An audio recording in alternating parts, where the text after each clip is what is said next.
Tu connais l'histoire des chauffeurs d'orgères, cette bande de cruels brigands qui au XVIIIe siècle va semer la terreur dans toute la Beauce? Pour tout savoir de cette histoire glaçante, suis-moi au château de Villeprévôt, à 50 km de Chartres.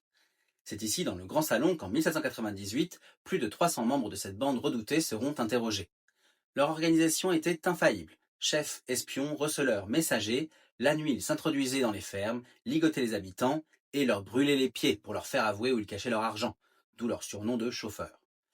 Face à la peur, le Directoire envoie 2 régiments de hussards.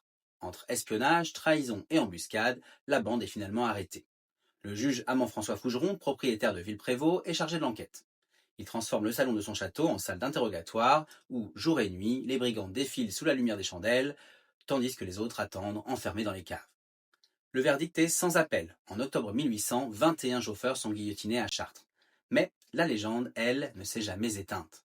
Dans le vieux colombier du domaine, on peut encore voir les masques mortuaires, visages figés, regards éteints, comme si leur âme n'avait jamais quitté les lieux.